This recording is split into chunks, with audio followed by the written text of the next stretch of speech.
Bonjour et bienvenue sur ma chaîne YouTube Les Lectures d'un cerf d'aigle pour le panier livresque numéro 10. Je vais attendre, je vais bouger un peu pour essayer de la mettre à peu près droit. Mais comme c'est sur un carton, puis sur mon lit, donc voilà.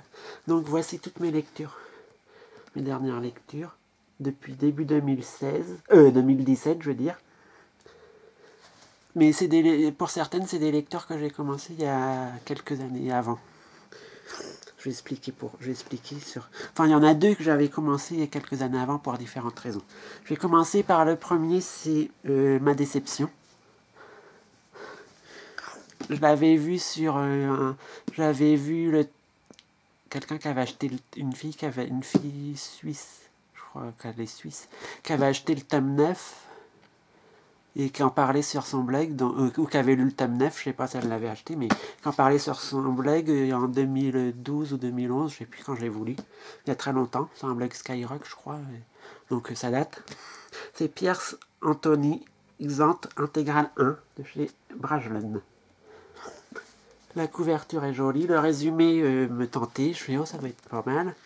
C'est donc, on est à Xanth. Xanth, c'est le monde magique qui est séparé par une grande faille, c'est-à-dire genre un grand canyon, je pense, un gouffre. Par par une faille, voilà. Une faille dans la nature. C'est-à-dire qu'il y a le terrain, il est plat. Après, ça descend comme ça, je suppose. Voilà. Et donc, c'est séparé comme ça de la... Et... D'un autre côté, c'est séparé de la Vulgarie. La Vulgarie, c'est le monde... comment dire? Je sais pas trop parce que ça fait longtemps que je l'ai lu. C'est le monde normal, quoi. Et Xanth, c'est le monde où il y a les pouvoirs magiques, les créatures, comme il n'y a pas dans les autres pays. Comme il n'y a pas en Vulgarie, les gens avec les pouvoirs et tout ça, les magiciens. Et donc, on suit, dans ce tome-là, dans l'intégrale 1, qui est la seule qui est sortie chez Milady Brajlon, je suppose, parce qu'ils sortiront pas la suite. C'est sorti en petit volume, mais bon, je compte pas l'acheter. On suit l'aventure d'un personnage au début sur la première histoire, sur la deuxième histoire aussi, sur la troisième histoire aussi, mais dans le monde magique de Xanth. Et donc, les trois histoires, faut les lire dans l'ordre parce que c'est la première, la première commence, la deuxième elle suit, c'est comme des annales. Donc c'est la première, la deuxième elle se passe après après la première, la troisième après la deuxième, dans l'ordre dans les chronologies. Et il y a certains personnages qu'on retrouve de l'histoire 1 sur la 2, je pense, et sur la 3, enfin il y a des personnages qui se retrouvent. Le style de l'auteur, j'ai pas été embarqué dedans, déjà c'est écrit comme ça. Le livre est super, un peu lourd, c'est écrit tout fin. Il y a plus de 800 pages, il y a 830 et... il y a 835 pages plus cela. Ouais, 835 pages. Les jeux de mots qui sont dedans pour dire les créatures, j'ai trouvé que c'était lourd, ça rendait pas facile. J'ai pas réussi à m'imaginer dans le monde. J'ai trouvé que c'était vide. J'ai trouvé que le monde était vide. Je me suis pas imaginé des petits villages, des villes avec des gens qui vivent dedans et tout ça. Je sais pas. J'ai pas trop aimé. Faut dire que c'est de la fantastique fantasy, je pense, d'un auteur anglais qui vit maintenant aux États-Unis. Donc, ça a été écrit en... Je vais regarder. Peut-être que c'est ça aussi. La première histoire a été écrite en 1977, la deuxième 1979 et la troisième 1979. Et donc, le premier, c'était L'une pour Caméléon, le deuxième, c'était La source de magie, et le troisième, c'était Châteauronia. Ben, franchement, moi, je sais pas. Je pense que c'est plus l'auteur qui fait que j'ai pas apprécié sa plume. Ceux qui aiment bien, ils peuvent. Ceux qui aiment pas, voilà. Les jeux de mots qui étaient inventés, tout ça, c'était censé être un peu humoriste. C'est censé être de l'humour, j'ai trouvé que c'était... J'ai pas rigolé, vraiment. Les trucs, j'ai trouvé que c'était tellement... Les jeux de mots étaient tellement recherchés que ça en devenait pas très compréhensible, enfin... On n'arrive pas... C'est tellement des jeux de mots pour décrire les plantes... genre un poulpier, un je sais pas quoi. Donc ils inventent des autres noms pour les plantes, que j'ai du mal à imaginer vu que c'est des trucs inventés. C'est pas très bien décrit, enfin moi ça m'a pas plu. Donc voilà, ceux qui aiment, ils pourront en acheter. Ceux qui veulent avoir un résumé, ils vont sur internet chercher Pierre Anthony Xanthe et ils sont leur avis. Mais je pense que de toute façon chez Brajlon c'est plus trouvable. En magasin je le vois jamais, je le vois plus. Le suivant, oui je vais commencer par celui-là. Je vais faire dans l'ordre où ils sont posés. C'est pas dans l'ordre où je les ai lus du tout, mais bon. C'est Petite histoire de Merlin l'Enchanteur chez Terre de Brume, de plusieurs auteurs. Et c'est ici c'est marqué 7. Donc c'est le 7e de la collection. Pourquoi j'ai acheté ça? Parce que c'était quand j'avais fait un swap en 2012 sur Merlin l'Enchanteur. Et la légende arthurienne, bien sûr. J'avais organisé ça. Donc après, j'avais envie de me plonger dans ça parce que j'ai lu Les Dames du Lac, j'ai adoré. Et celui-ci est très très très très bien. Je trouve que c'est instructif, déjà. Ça parle de Merlin l'Enchanteur, mais d'avant Merlin l'Enchanteur. Mais des choses qui ont rapport avec Merlin. Jusqu'à la mort de Merlin l'Enchanteur, je crois. Et donc c'est plusieurs petits, c'est comme ça. Par exemple, là, il y a Sous diverses apparences. Comme ceci, ça finit là. C'est quelques petits chapitres de 3, 4, 5 pages à peu près, pas plus. Et c'est souvent des petits textes qui ont été repris. C'est des textes qui ont été repris d'ouvrages qui ont déjà été publiés avant. Et donc c'est écrit, par exemple.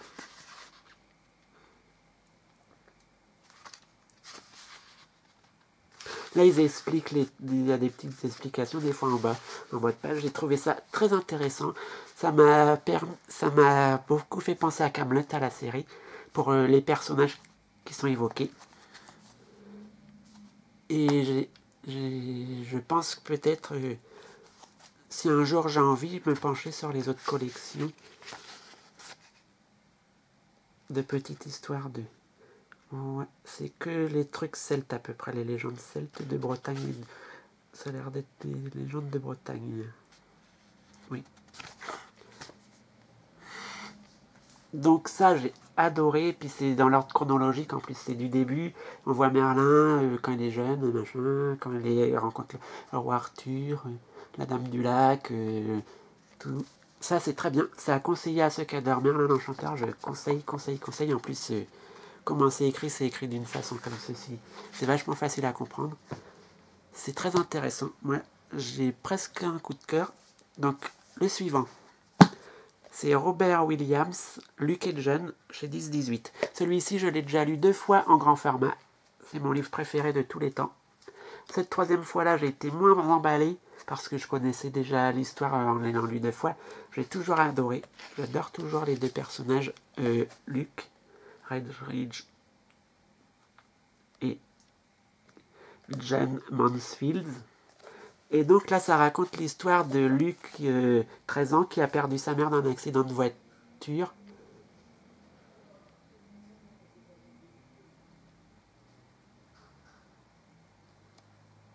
Et donc, il a perdu dans un accident de voiture, et donc avec son père, quelques mois après, je pense, il déménage dans une petite ville de Duerdel, qui est dans une petite ville dans le nord de l'Angleterre. Je crois que c'est une ville fictive. Et ils vont habiter dans une maison sur la colline.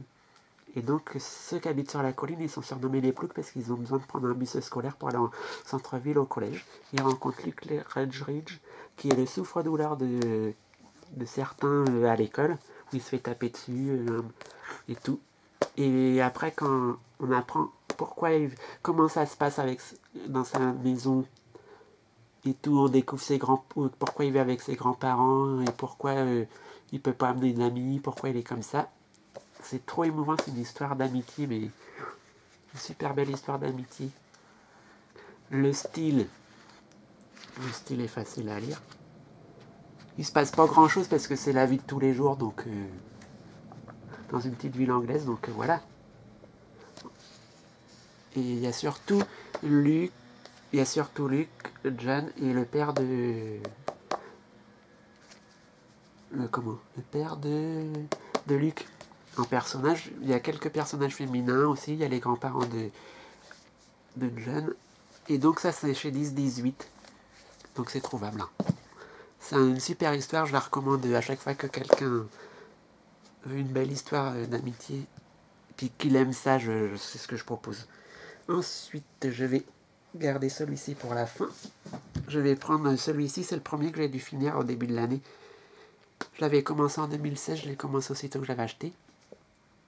Je l'ai commencé dans le tramway, il me semble. C'est Pollyanna de Eleanor H. Potter aux éditions Zettel, best-seller, je suppose. C'est pour jeunes ados. Donc ça, c'est une histoire de Eleanor H. Potter, qui est une auteure américaine de 1868 à 1920, et elle a écrit ça en 1913. Donc c'est très vieux, et en Amérique, je pense que c'est considéré comme un classique. J'ai acheté ça parce que pour Pollyanna, j'ai vu l'anime japonais qui passait dans les années 80. Donc là, je l'ai acheté, et donc ça parle de Pollyanna qui s'en va dans une ville du Vermont, à Beldingsville, chez sa tante, parce que son père était mort, sa mère aussi. Elle vivait avec les sœurs de la Charité, je sais pas quoi, là, les sœurs Dame Patronesse, un truc comme ça, je crois. Et donc, elle va vivre chez sa tante. Sa tante, elle est assez riche, quand même. On va dire classe moyenne, à peu près. On va dire classe moyenne, c'est pas non plus un milliardaire, mais. Et tout au long, elle essaye de mettre de la bonne humeur dans la vie de sa tante, des domestiques de la tante, là, enfin, du jardinier, de la cuisinière, je crois, et de la cuisinière femme de ménage, pour jouer au jeu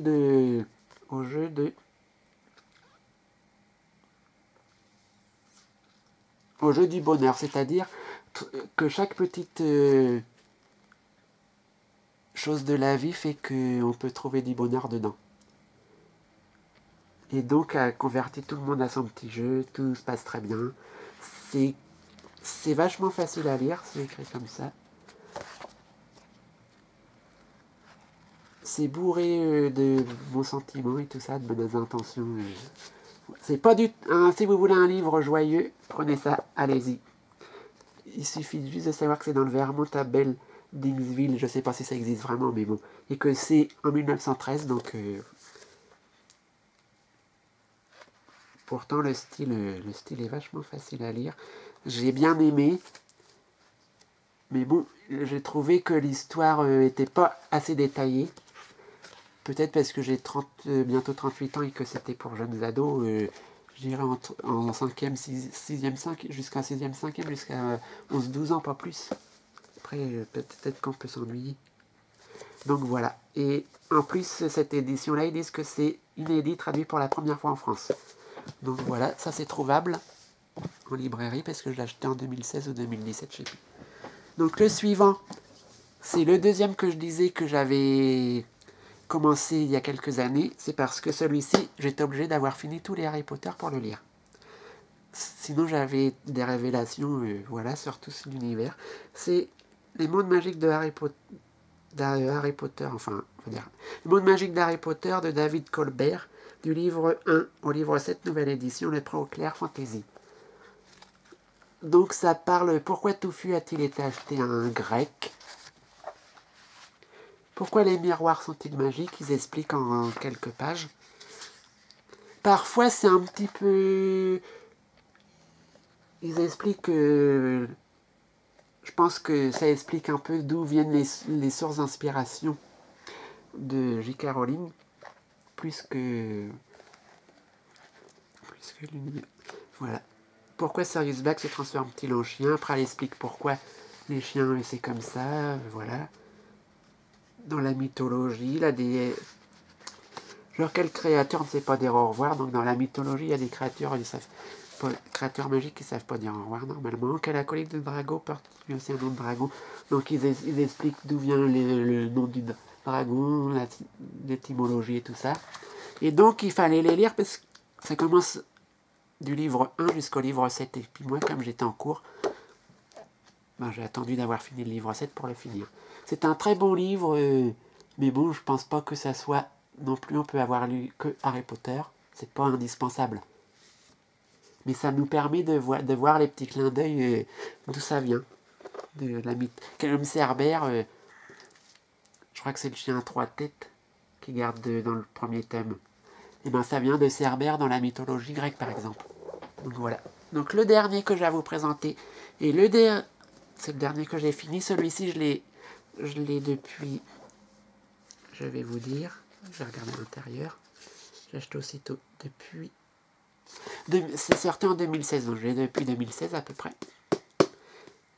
Et je l'ai acheté parce que ça me plaisait bien, puis c'est un roman policier, dont MC Beaton, Agatha Raisin enquête, La quiche fatale, c'est le tome 1.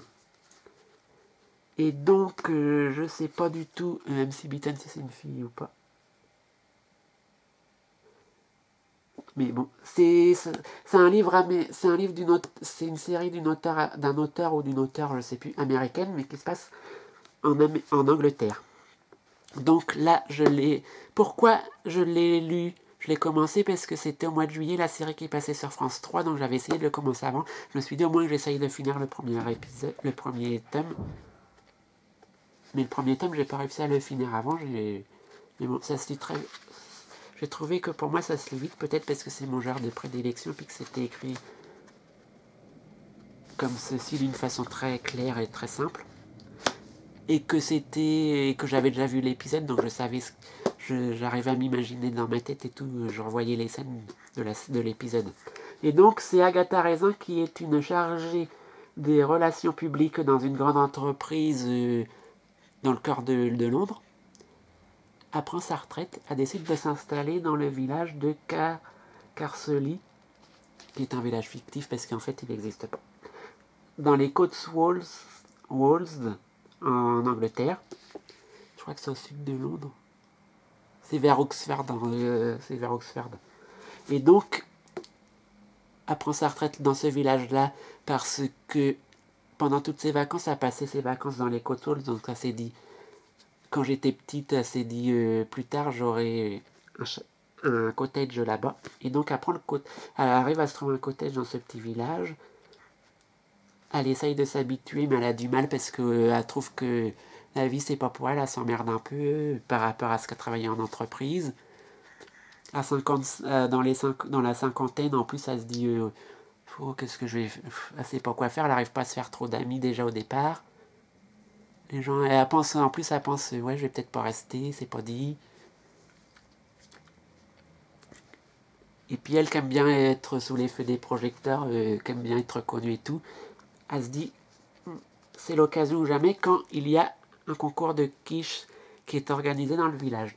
Donc il faut avoir fait une quiche, la présenter, la porter à la salle des fêtes pour que le lendemain, la veille, pour que le lendemain soit jugé par un juge, voilà, un juge du village. Et donc, il y a quelqu'un, à un moment, qui grâce à la quiche fatale, il y a un monsieur qu'on retrouve meurt, et ça sera à cause de la quiche fatale que Agatha Raisin a préparée. Donc après, elle a fait l'enquête, elle se dit non, c'est pas possible, machin, elle se dit comment ça se fait que c'est avec ma quiche que ça y est, c'est arrivé sur moi, tout. Puis la police aussi, la police a fait l'enquête, et puis elle trouve qui c'est l'assassin. Et donc, il suffit de le lire, mais c'est bien.